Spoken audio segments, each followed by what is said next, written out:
One day, the people of Paris decided to stop work, build barricades, and overthrow the government.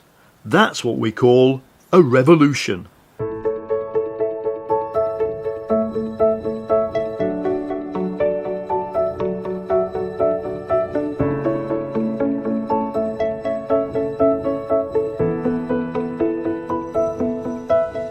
I'm Paul Mason, and in this episode we're going to look at what Karl Marx learned from the experience of two revolutions that happened here in Paris. In 1848, the French monarchy was overthrown. Within days, the revolution broke out in Berlin, Budapest, Vienna and Milan. Who's in charge? The elites of Europe asked. Fingers pointed to the author of the Communist Manifesto, holed up in the Belgian capital of Brussels. The police immediately put Karl Marx on a train to the French border, minus his luggage.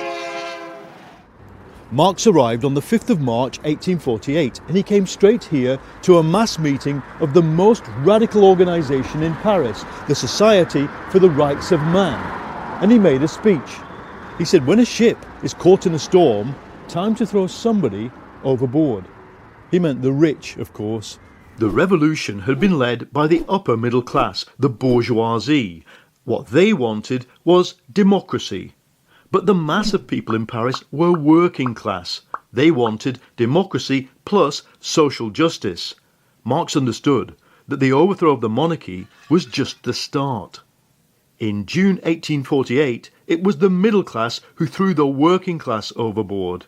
This, the first ever photo of a social struggle, shows the barricades workers erected as the bourgeois crackdown began. Thousands were killed.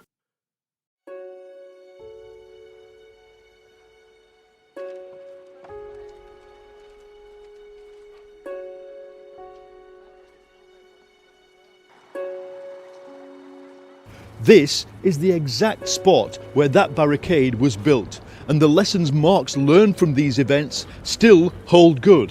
You have to fight for democracy, but it's not enough. You have to end poverty and unemployment and inequality as well, and that is going to scare the rich.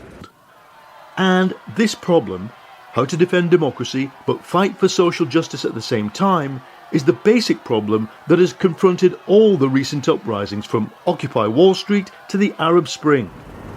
Marx said, if you don't attack the economic power of the elite, sooner or later, it will attack you.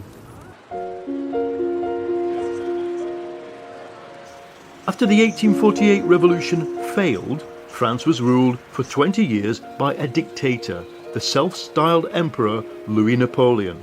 He turned the city into the pleasure capital of the world, the city of light, and widened the streets so nobody could build barricades. But in 1871, they did build barricades, only bigger.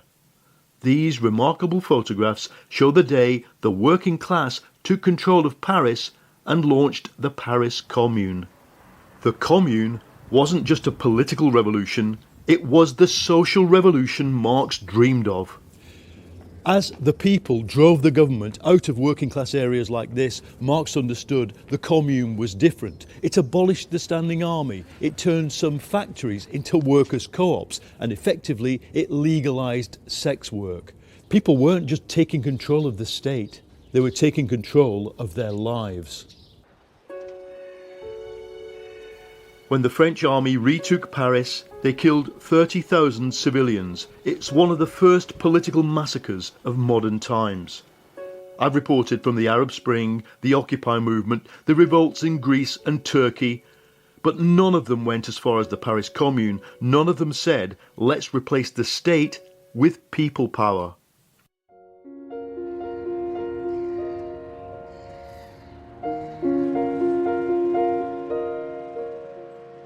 Karl Marx never wrote a manual of revolution, but if he had, I think it would have said two things. First, democracy is not enough. You have to keep pushing for social justice. Second, you can't take over the existing state. You have to bring power closer to the people.